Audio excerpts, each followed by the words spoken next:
Maviete. Maviete. Ndi maviete simatidziwa. Maona ngati zinthu zamasewera. You know. Zisilu zambiri apapa. Zinthu zopusa, zinthu zopanda nzeru. Zimakawadi. Amakhala kupyeza nzawo. Akamayankhula chilungamo. Aiwe JB uli ku America kuyankhulira kutali tabwera kuno. Ndina anthu opusa kwambiri. Ku America kuno kuli amalawi angati. Ku America kuno kuli amalawi ambirimbiri. Tanduzeni malawi mmodzi amene mukumva kuyankhula. Zimoneka za simple ndikabwera live apa kuma kuyankhulani. You don't see kuti ineso I put my life on the line. Zisiru zimakawadi anthu opusa mukumalola kuwapyezedwa ndi anthu because cha prison. Prison ndi chani? Mukumawa pa munthu akuti ifa kemuphedwa komanso munthu yonso adzafanso naye. Ndinu zisiru ndino makawadi ndina anthu opusa. Ine somonga ndiopyeze. Ka president kanu kachakwera kone sindingakaope. Mwamva? Ndosama ndiuza kuti msayankhule za kukhosi kwa ine. Somonga ndiopyeze, somonga ndipange intimidate. Ndinu zisiru kwambiri. Kamona ngati makuopani, sinimakuopani itu. Ine sinimakuopani. Pusa eti. Muzapanga intimidate omweyo. Pusa kwambiri. Wona kali kuti nene zikhala njenje zikunyenjemera ni iwe ni ndani. Chakwera ndikandani kachakwera pasiku la basi pano. Ndikandani kachakwera pasiku basi pano. Zikhala mantha ine kumaopa ino amalawi ino ndinu ndani. Ndopusa kwambiri. Iwe akumanga, iwe akupha ndikaope chani neo. Ndikaope chani. Zisiru kwambiri.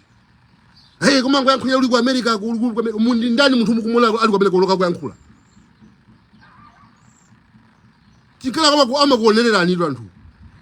Chinkala anthu akubanga zezo mmaso mwali mukuona. Timba ndi JB. Talimba ndi anthu amene akupha anthu kutione. Simasitenga madolo. Talimba ndi anthu amene akupha anthu tione. Koma basi nkhani zokhala JB. Mapalano mwamva. Puseti. Munthu waphedwa apa. Munthu amene akhala president. Munthu amene akuthandiza malawi waphedwa. Chomwe mukuopa ndi prison.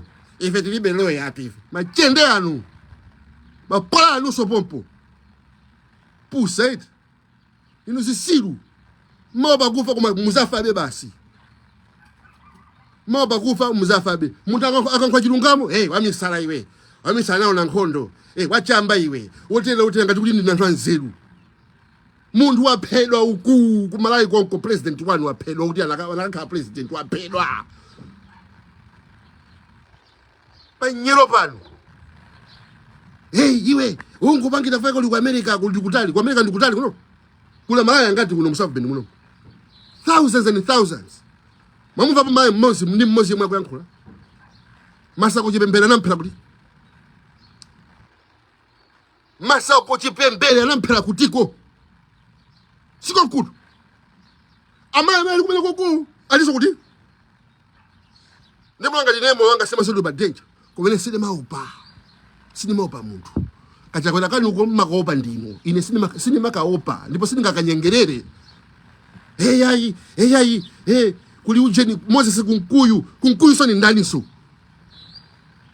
Kuli kuli Daudi Suleiman machende yake so bati. Mbole yake so Daudi Suleiman wanu. Puset. Siru. Anthu opusa kwambiri. Mukumangolola chanthu tiwite tatu tiopyeze anthu mamiliyoni. Ndiye muzinena ineyo kuti ine JB machende anu. Simanga ndiopyeze. I'll say what I want to say. Puset. Ndaloba ndi anthu opusa pa Facebook mango bwera hapa. Mungu opanga zinizopusa kumene kwa anthu akuvutika anthu akumwalira mavuto alipwirikiti Mungu asiya anthu simanga zono. Koma olimba muzimba ni JB. anthu opusa kwambiri na Malawi ino zisiru kwambiri makawadi nonse kumeneko munthu aphedwa apa akazi akakulira uku ana ake panopa ndi ana amasiye anthu ena 8 kumwalira iya iwe yoti iwe mukufa ndi umphawi akungokuzunzani kumeneko Saulo Sichilumwa wamwalira apa koma no remorse ena mwita kusangala because izala wano ndale basi pena matiremu basi vice president khanwa ndine